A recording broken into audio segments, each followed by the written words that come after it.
오늘 우리에게 주시는 하나님의 말씀은 갈라디아서 4장 12절부터 20절까지 말씀입니다.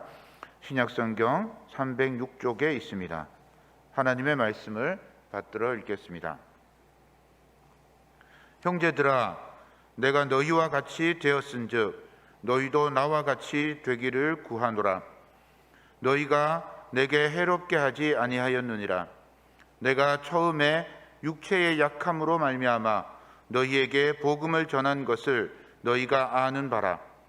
너희를 시험하는 것이 내 육체에 있으되 이것을 너희가 업신여기지도 아니하며 버리지도 아니하고 오직 나를 하나님의 천사와 같이 또는 그리스도 예수와 같이 영접하였도다. 너희의 복이 지금 어디 있느냐?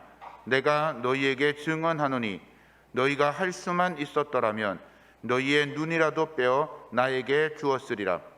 그런즉 내가 너희에게 참된 말을 함으로 원수가 되었느냐? 그들이 너희에게 대하여 열심내는 것은 좋은 뜻이 아니요 오직 너희를 이간시켜 너희로 그들에게 대하여 열심을 내게 하려 함이라. 좋은 일에 대하여 열심으로 사모함을 받음은 내가 너희를 대하였을 때뿐 아니라 언제든지 좋으니라. 나의 자녀들아, 너희 속에 그리스도의 형상을 이루기까지 다시 너희를 위하여 해산하는 수고를 하노니 내가 이제라도 너희와 함께 있어 내 언성을 높이려 함은 너희에 대하여 의혹이 있음이라. 아멘. 우리 같이 기도드리겠습니다. 주님, 이 시간 저희들이 주님의 피로 써주신 이 귀한 말씀을 나누고자 합니다. 이 자리에 임재하여 주시고 말씀을 전하는 자나 듣는 모든 회중이 다 예수 그리스도 앞에서 성령의 조명을 받아 깨닫게 하시고 적용하게 하시고 순종하며 따르게 하여 주옵소서. 예수님의 이름으로 기도하옵나이다. 아멘. 여러분, 한번 제가 질문을 드려볼까요? 여러분들 가운데 혹시 나는 태어나면서부터 지금까지 상처 없이 살았어요, 이런 분 혹시 실수라도 계시면 한번 손 들어보세요. 아마 안 계실 것 같아요. 그렇죠? 상처 없는 사람은 없습니다. 아무리 갓난아기라도 나름 아픔이 있어요. 이 상처를 통해서 성장하기도 하고 상처 때문에 더 이상 성장을 멈춰버리기도 하고 혹은 후퇴해서 자멸의 길을 걸어가는 사람들도 많이 있어요.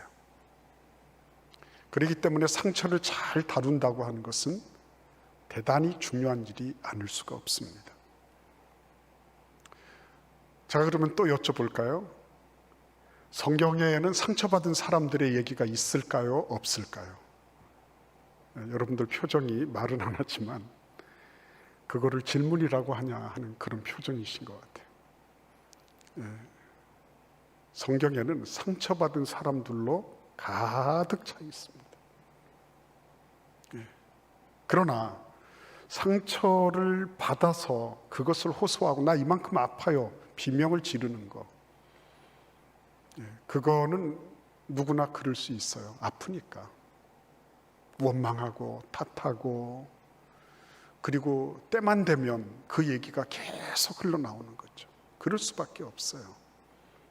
그러나 그 상처를 통해서 성장하는 사람, 오히려 상처가 밑거름이 돼서 자라가는 사람, 그런 사람들,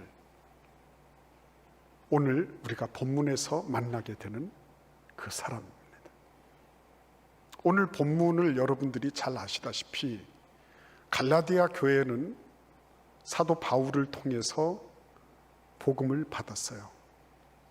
예수 그리스도의 십자가로 말미암아 우리가 아무 공로가 없는데 예수님이 십자가로 우리를 구원해 주셨다.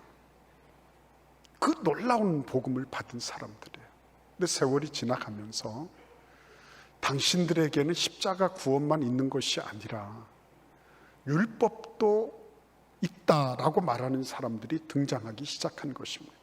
613가지 되는 율법들, 여러 가지 절기들, 이런 것들을 잘 지켜야지 당신들은 구원의 문에 들어갈 수 있다, 이렇게 주장하는 사람들이 나타났던 것입니다. 큰 변고죠. 아픔이죠. 여러분, 오늘 이 본문 말씀을 한번 같이 읽어보겠어요. 이 사람들이 그러면 갈라디아 교인들이 원래부터 사도 바울의 복음을 받을 때에 문제가 있었나? 전혀 그렇지 않아요. 오히려 문제라기보다는 그들은 너무나도 대단하게 복음을 받았던 사람들입니다. 우리가 그 내용을 같이 읽어보도록 하겠습니다. 13절을 보실까요? 내가 처음에 육체의 약함으로 말미암아 너희에게 복음을 전한 것을 너희가 아는 바다. 육체의 약함. 이 육체의 약함에 대해서 많은 학자들이 이런저런 주석을 남겼습니다. 그 육체의 약함이 뭘까? 그것을 부연 설명하면서 14절에 보시면 너희를 시험하는 것이 내 육체에 있으되 이것을 너희가 업신여기지도 아니하며 버리지도 아니하고, 이렇게 말하고 있어요. 시험하는 것이, 너희를 시험하는 것이 내 육체에 있었다라고 말하는 것입니다. 그러니까 틀림없이 무슨 육체에 뭔가가 있는 거예요. 변고가 있는 거예요.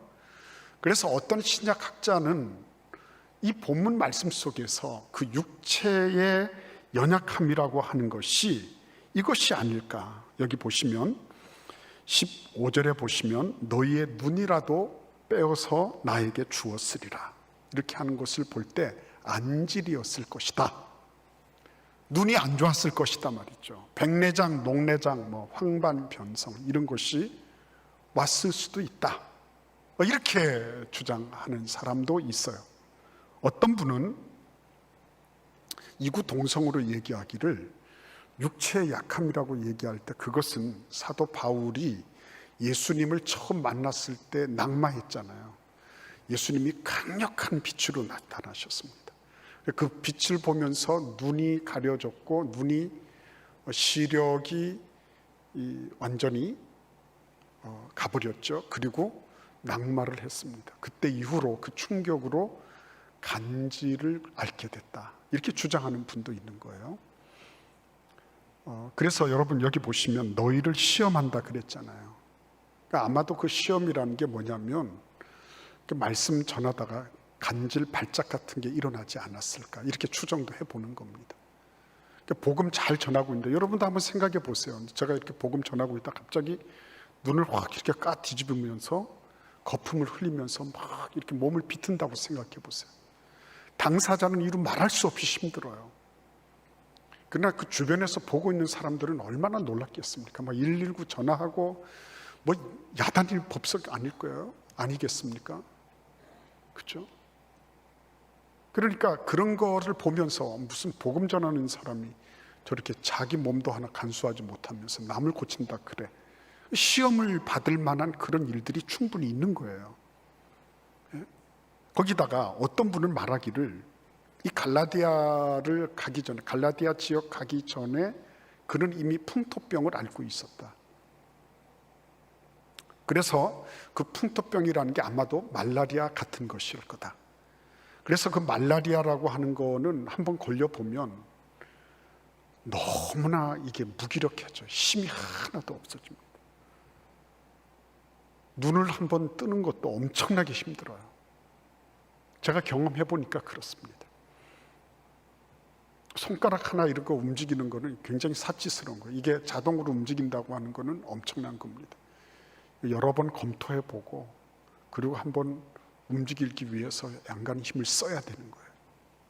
그러니까 이런 일들이 사도 바울에게 일어났었다 라고 하는 것을 가정을 해보면 갈라디아 사람들이 거기 14절에 그럼에도 불구하고 너희가 나를 업신여기지도 아니하며 버리지도 아니하고 오직 나를 하나님의 천사와 같이 또는 그리스도 예수와 같이 영접하였다. 엄청나게 환영하고 그리고 사도 바울이 전해주는 그 복음을 그리스도 예수를 영접하는 마음으로 받아들였던 겁니다. 얼마나 아름다운 거예요. 그죠? 외모로 쳐다보면서, 외모를 보면서 시험 들고 뭐 저런 사람이 전해주는 게 뭐 대단한 게 있겠어, 이렇게 생각하기 딱 맞은데, 그런데 예수 그리스도처럼 영접하고 그리고 천사와 같이 대해준 겁니다. 얼마나 대단한 사람들인지 몰라요. 그러니까 그들은 외모를 취하지 않았습니다. 사도 바울의 외적인 조건이나 환경을 취하지 않았어요. 그들은 사도 바울이 전해주는 그 복음의 메시지에 깊이 집중하고 있었던 사람들이에요. 얼마나 괜찮은 사람들이었습니까? 그런데 문제는 사도 바울이 정색에서 이렇게 묻습니다. 너희의 복이 지금 어디 있느냐? 너희의 복이 지금 어디 있느냐? 이 말씀은 무슨 말씀이에요? 이전에 복 받았던 그 복이 지금은 의문이라는 거죠. 어디로 사라졌는지 모른다는 거죠. 그렇잖아요, 여러분. 의문인 것입니다. 왜요? 그들이 지금 사도 바울이 전해준 예수 그리스도 중심의 복음, 십자가의 복음으로부터 율법 전통으로 돌아갔기 때문에, 율법 전통을 통하여 예수님의 공로 이외에 자신의 공로를 거기에 덧붙이려고 한 것을 보니까 억장이 무너지는 거예요. 아니, 언제 뭐 천사처럼 대접해 달라 그랬나요? 언제 예수님처럼 영접해 달라 그랬습니까? 자기들이 다 그렇게 했잖아요. 그런데 그때는 언제고, 지금은 완전히 안면을 몰수하고 등을 딱 돌려버렸죠. 당신 그거 가지고 안 돼. 십자가 가지고는 안 돼. 나도 뭔가 거기에 덧붙여야 되겠다. 나도 뭔가 구원을 위해서 뭔가를 해야 되겠다. 이렇게 나온 거죠. 그래서 완전히 지금까지 사도 바울이 전했던 그 복음, 예수 그리스도의 십자가로 말미암아 우리의 구원의 모든 조건들이 다 충족이 됐다. 그것이 지금 흔들흔들하고 완전히 요동치면서 다 무산되게 생긴 것입니다. 이때 받은 그 충격이라는 게 얼마나 크겠어요. 여러분 한번 생각해 보십시오. 지금껏 갈라디아를 돌아다니면서 이 복음 전했는데 누군가가 와서 아이 그거 가지고 안 돼. 십자가 그거만 가지고는 안 돼. 너희들은 앞으로 어떻게 할래? 너희들이 그 구원을 받을 만한 자격이 되냐? 응?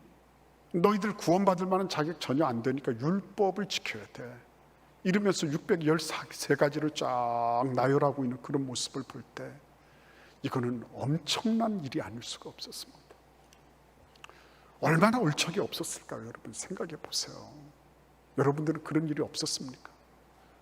사람들에게 배신당하고, 믿었던 동료에게, 믿었던 그 친구에게, 그 신뢰에 그 완전히 신뢰가 깨지는 그런 경험들 없었어요? 그런 거 없는 사람이 누가 있겠습니까? 기대가 어긋나고 말이나 하지 말지. 그렇죠? 그래서 뭐 어디를 가나 그런 깨지는 소리, 그런 굉음들이 다 도처에서 막 울려 퍼지고 있는 거예요. 사도 바울도 예외가 아닌 것입니다. 지금 와장창 깨지는 소리가 들리고 있는 거예요. 어떻게 하면 좋을까요, 여러분? 셰익스피어의 그 비극 가운데 헨리 4세라는 극이 있대요. 근데 거기에 유명한 말이 있습니다. 카이사르, 시저라 그랬죠. 시저가 원로원 회의를 마치고 나오는데 회랑에서 일단의 무리들을 만났죠. 그 사람들이 바로 암살단이었습니다. 60명의 암살단, 체구 좋고요. 그리고 이 검투사로서 뼈가 굵은 그런 사람들 60명이 딱 마주보고 오는 거예요. 근데 그 앞에 제일 앞선 이가 누구냐면 자신의 양자 브루투스였어요. 그 브루투스가 자기를 향하여 칼을 겨눌 때 시저는 얼마든지 그 브루투스의 칼을 피할 수도 있었고 오히려 그를 넘어뜨릴 수도 있는 그런 아주 역전의 노장이에요. 그럼에도 불구하고 그는 자신의 이 토가, 이 망토 자락을 딱 들어서 자신 눈을 가려버렸죠. 그리고 브루투스의 칼을 맞습니다. 거기서 장렬하게 죽어갑니다. 힘이 없어서도 아니고 기술이 없어서도 아니고 명분이 없어서도 아니에요. 근데 그는 죽기를 택했어요. 왜 그랬을까요? 그 배신감에서 그냥 배신감을 참지 못했다, 이 정도가 아니라 인간에 대한 근본적인 환멸이죠. 인생이라는 게 그런 거다. 인생이라는 게. 인생에 대한 그 회의. 내가 이런 세상에 더 살아서 뭐 하겠나, 이런 거 아니겠어요? 그러니까 인간에 대한 환멸과 그 인간 세상 자체에 대한 근본적인 회의가 그를 내가 여기에서 창창 맞싸워서 싸워서 이기느니 차라리 칼 맞고 가는 것이 더 깨끗하겠다, 이렇게 느낀 거죠. 여러분, 사도 바울은 지금 칼을 들이대거나 누군가가 무슨 비수를 그의 목에 겨눈 것은 아니에요. 그냥 지금 이렇게 벌어지고 있는 일들을 보면서 그는 차라리 칼을 맞는 것이 나을 정도의 그런 극심한 고통과 아픔을 느끼고 있는 거예요. 어떻게 그럴 수 있느냐는 거죠. 그러니까 여러분, 갈라디아서 3장 1절에 보시면 아주 대놓고 이런 말을 하고 있는 사도 바울의 격정적인, 분노에 찬 그런 목소리를 들을 수가 있어요. 3장 1절에 이렇게 말했습니다. 어리석도다 갈라디아 사람들아, 예수 그리스도께서 십자가에 못 박히신 것이 너희 눈앞에 밝히 보이거늘 누가 너희를 꾀더냐. 바로 직설적으로 얘기합니다. 어리석도다 갈라디아 사람들아, 예수 그리스도의 십자가가 밝히 보이는데 어떤 꾀임에 넘어가서 지금 예수 이외에 다른 구원을 말하고 있느냐, 이런 얘기예요. 그렇죠? 근데 여러분, 그럼에도 불구하고 사도 바울은 이렇게 말하고 있습니다. 우리 같이 본문 말씀 19절을 읽어보도록 하겠습니다. 갈라디아서 4장 19절입니다. 나의 자녀들아, 너희 속에 그리스도의 형상을 이루기까지 다시 너희를 위하여 해산하는 수고를 하노라. 아멘. 여러분, 여기에서 정말 우리의 가슴을 치는 것, 다시 너희를 위하여 해산하는 수고를 하노니 하는 말씀이에요. 그냥 시저처럼 그냥 칼 맞고 죽었습니다. 아니면 갈라디아 교회를 향해서 내가 발에 먼지까지 다 털고 너희들이 이렇게 배신했으니까, 배반했으니까 너희를 다시 돌아보지 않겠다. 그렇죠? 어떻게 이렇게 복음을 등질 수가 있고, 어떻게 그렇게 인간이라면 그렇게 배반할 수 있느냐. 그렇게 하고 끝내도 괜찮죠. 그런데 사도 바울은 다시 너희를 위하여 해산하는 수고를 한다고 그렇게 말합니다. 놀랍지 않습니까, 여러분? 다시 해산하는 수고를 하겠다. 그렇죠? 우리는 이거를 배우는 게 중요하죠. 왜 중요합니까? 상처받고 상처 주고 상처를 말하고 신음소리 내고 비명을 지르고 아프다고 하는 것은 누구나 할 수 있어요. 그러나 상처를 받았음에도 불구하고 상처를 통하여 자라는 사람도 있더라는 것입니다. 그 사람 안 보면 되고 그 자리에 안 가면 되고 까짓거 내가 더 이상 안 하면 되는 것이다, 이렇게 생각하지 않았어요. 우리는 그 부분을 붙잡아야 되겠죠. 맨 먼저 지금 사도 바울이 갈라디아 교회를 향하여 이렇게 얘기하는 까닭이 뭐겠습니까? 본인이 증거하고 있는 복음이 뭔지를 알았기 때문에. 갈라디아 성도들이 한 것에 같이 내가 해주면 그게 뭐죠? 상대적인 거예요. 근데 복음은 뭐예요? 절대적인 거예요. 그 절대성이라고 하는 것은 남녀노유, 자유인이나 종이나 할 것 없이 누구나 다, 모든 사람에게 다 필요한 거예요. 심지어는 배반한 사람, 배신한 사람에게 다 필요한 거예요. 그래서 이 절대성의 복음을 사도 바울이 하나님으로부터 받은 거, 그렇죠? 하나님께서는 그에게 이 복음이 상대적으로 움직이는 것이 아니라 이것은 절대적인 것이다 라고 하는 것을 깊이 심어 주셨던 것입니다. 그래서 여러분, 그는 이렇게 말하고 있어요. 디모데후서 4장 2절에 보시면 너는 말씀을 전파하라. 때를 얻든지 못 얻든지 항상 힘쓰라. 이렇게 말씀하고 있어요. 왜요? 때를 얻든지 못 얻든지. 이거는 너무너무 중요한 거기 때문에. 이거는 누구에게는 주고 누구에게는 안 줘도 되는 것이 아니고, 투표해서 달라 그러면 주고 안 달라 그러면 안 줘도 되고, 선택적인 것이 아니라는 거. 이거는 필수 불가결한 것이라는 거죠. 갈라디아 사람들이 지금 흔들리고 있어도 이들에게 다시 이 복음의 절대성이 주어져야 된다는 거죠. 그래서 여러분, 교회는 절대적인 가치를 따르는 사람들의 만남입니다. 실망하고 좌절할 수 있죠. 왜 저럴까? 그럴 때도 있죠. 그런데 여러분 생각해 보십시오. 하나님은 날마다 우리의 짐을 지셔요. 아침마다 우리를 새롭게 보세요. 아침마다. 왜? 하나님은 우리가 한 것에 따라 상대적으로 움직이시는 분이 아니라 그분은 절대적인 하나님이시기 때문에 그런 거예요.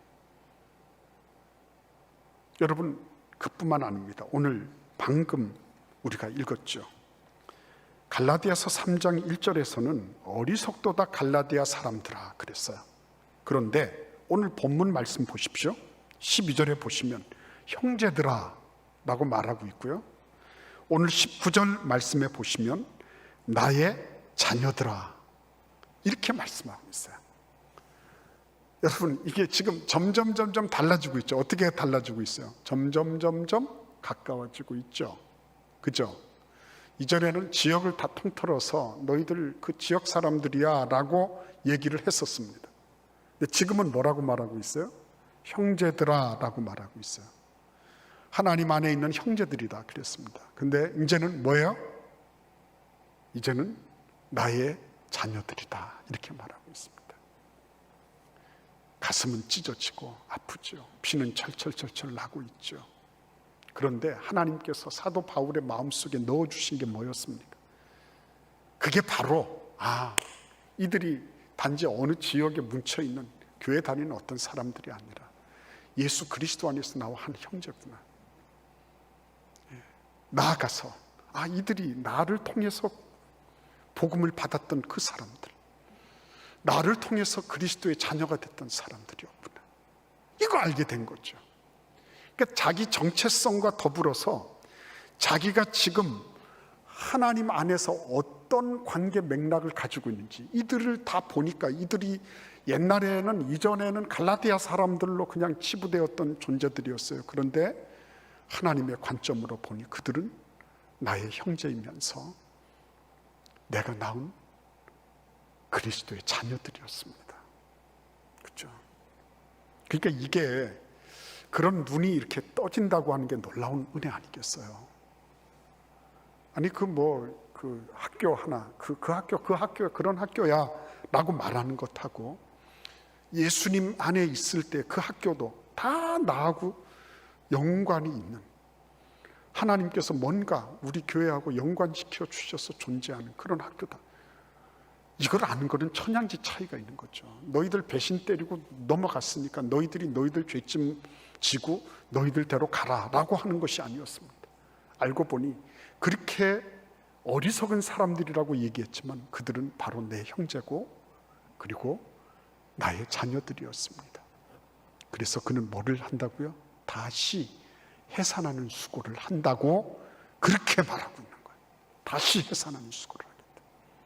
예, 여러분 누가 부모님의 사랑을 덮을 수가 있습니까?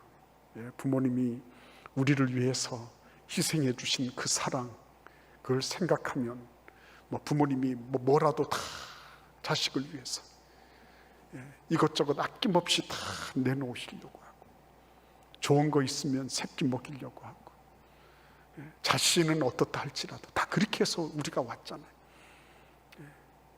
사도 바울의 마음속에 하나님이 넣어주신 것도 그거였습니다. 그래, 내가 이 사람들 지금 전해준 복음에서 다른 것들의 꼬드김을 받고 이 복음을 등진 이 사람들을 위해서 다시 해야 되겠다. 다시 해야 되겠다. 그렇죠? 그래서 여러분 오늘 여기 이 말씀 속에 다시라고 하는 이 부분이 너무나도 소중한데, 근데 이 다시를 우리에게 보여주신 분이 누구세요? 예수 그리스도셨죠. 예수 그리스도. 예수 그리스도는 어떤 분입니까? 제자들한테 배신당해, 그죠? 처음부터 말씀드리면 마을 사람들한테 배신당해, 제자들한테 배신당해, 군중들한테 배신당해, 그죠? 나중에는 십자가 위에서 하나님으로부터도 버림당하신 거예요. 상처로 말할 것 같으면 예수님처럼 상처받은 분이 없어요. 예수님은 상처 대장이었어요. 근데 그 예수님이 상처받은 대로 나 아프다, 나 이만큼 아픈데 누구 때문에 그랬는데, 가룟 유다 때문에 그렇고 베드로 때문에 그렇고 이런 거를, 이런 저런 거를 얼마나 말씀하실 수 있었겠습니까? 그런데 그 예수님이 어떻게 하셨어요? 전부 다 도망가고, 제자들도 다 고기 잡으러 간다고 옛날 직업으로 다시 돌아가고 다 했는데, 부활하신 예수님, 그분은 제자들을 찾아 나서시잖아요. 갈릴리 바다로 다시 가시잖아요. 그 예수님은 그냥 육신으로 그냥 부활하셨다, 이걸로만 끝나지 않으셨어요. 예수님의 부활을 통해서 예수님은 관계의 부활도 다시 이루고자 하신 거예요. 하나님과의 관계, 사람과의 관계, 우리를 향해서도 마찬가지예요. 그러니까 하나님이 사도 바울의 마음속에 이 부활의 DNA를 딱 넣어주신 거죠. 딱 보니까 다 죽었잖아요. 다 배신하고 돌아갔잖아요. 그런데 예수 그리스도의 부활의 DNA가 그의 가슴 속에 팍 박힌 거죠. 그 부활의 DNA를 가지니까 그 다음에는 어떻게 되는 거예요? 다시 일어서서 다시 그 일을 할 수 있도록 용기와 그리고 결단을 할 수 있게 해주신 거예요. 근데 여러분, 이 부활이라고 하는 게 놀라운 은혜의 복음입니다. 고린도전서 15장 말씀을 보십시오. 42절부터 보시겠습니다. 44절까지입니다. 죽은 자의 부활도 그와 같으니 썩을 것으로 심고 썩지 아니할 것으로 다시 살아나며, 욕된 것으로 심고 영광스러운 것으로 다시 살아나며, 악한 것으로 심고 강한 것으로 다시 살아나며, 육의 몸으로 심고 신령한 몸으로 다시 살아나나니 육의 몸이 있은즉 또한 영의 몸도 있느니라. 그렇죠? 여러분, 부활 사건이 우리에게 주는 그 메시지라고 하는 것은 인간이 감당할 수가 없는 거예요. 썩을 것을 심었는데 썩지 아니할 것으로 부활하는 거예요. 약한 것으로 심었는데 강한 것으로 다시 나는 거예요. 이게 그러니까 이게 참 너무 귀한 거네요. 욕된 것으로 심었는데, 그러면 욕된 것으로 심었으면 욕된 것으로 열매를 맺어야 되잖아요. 그런데 이 자연 법칙을 완전히 뒤바꾸어서 그것을 완전히 전복시켜서 욕된 것을 심었는데 영광스러운 것으로 다시 살아나게 하셨다. 이게 부활 사건이거든요. 그 부활의 DNA가, 그 유전인자가, 예수 그리스도로 말미암는 유전인자가 사도 바울의 마음속에 깊이 각인되어 있었던 거예요. 사도 바울의 마음속에만 각인되어 있을까요? 여러분과 저의 마음속에도 각인되어 있는 거예요. 이 부활의 DNA가. 그래서 이제 끝났어. 이제는 대단히 죄송합니다. 일본 말을 써서. 그런데 우리 일반적으로 그런 말을 많이, 사요나라. 사요나라. 그리고 이러면 끝나요.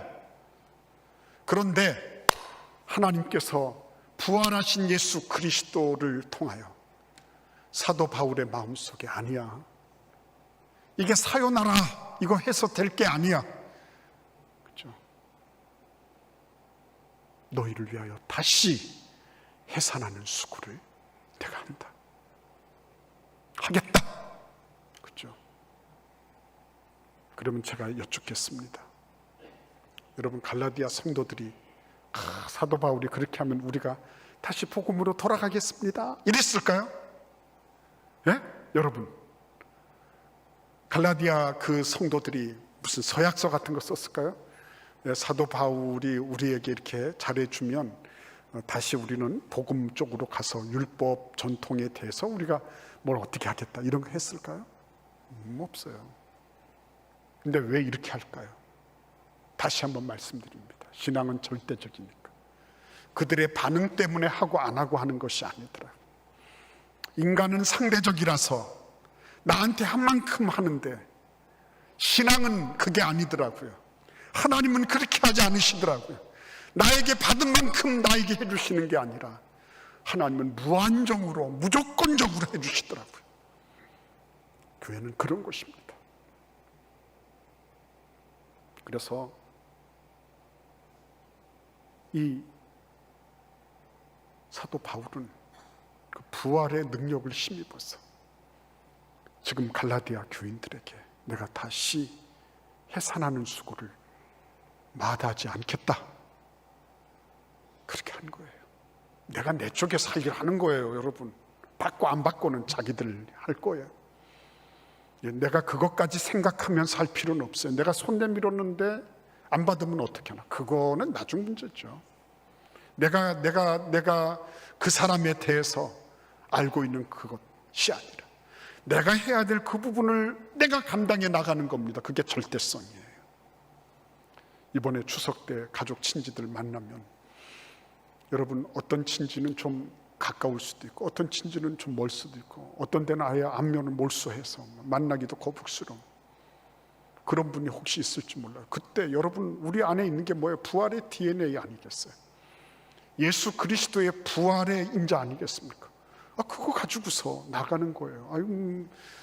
그동안에 내가 전화도 못하고 너무 떨어져 있었다. 앞으로 우리 전화하면서 잘 지내자고. 그렇죠?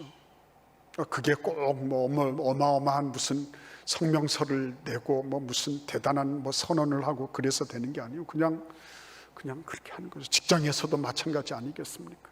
가정에서도 그렇지 않겠어요? 한번 말하지 않으면 뭐 일주일을 말하지 않았다, 그게 무슨 자랑입니까? 그렇지 않아요. 하나님 앞에, 그래, 내가 오늘 이렇게 했다면 다시 하자. 다시. 하나님은 날마다 아침마다 나를 다시 봐주시는데 나도 다시 봐줘야지. 그게 그리스도인의 모습이에요. 그게. 네. 여러분, 오늘 우리의 삶 속에 혹은 서운하고 혹은 힘들게 하고 혹은 내 마음속에 깊은 상처를 낸 그런 사람들, 내 주변에 교회 안팎에서 왜 없겠습니까? 다 있겠죠. 근데 이런 명절을 맞이하면서 그 무거운 가슴을 그대로 안고 있는 건 아니잖아요. 예수님의 DNA를 안고 우리는 영원한 절대적인 복음을 가지고 있는 그리스도인으로서 그들에게 나아가서 그리스도인의 절대성을 보여주는 거예요. 뭐 과시하려고 하는 건 아닙니다. 그러나 겸손하게 우리 모두에게 그런 은혜와 축복이 있기를 간절히 기원합니다. 기도하겠습니다. 고마우신 주님, 정남이 떨어지고 환멸이 느껴지고 그러는 상황 속에서도 다시 죽을 것 같은 고통을 감수하겠다고 나섰습니다. 이 놀라운 부활의 은총과 은혜, 이 부활의 정신이 우리들 가운데도 있게 하여 주옵소서. 예수님의 이름으로 기도하옵나이다. 아멘.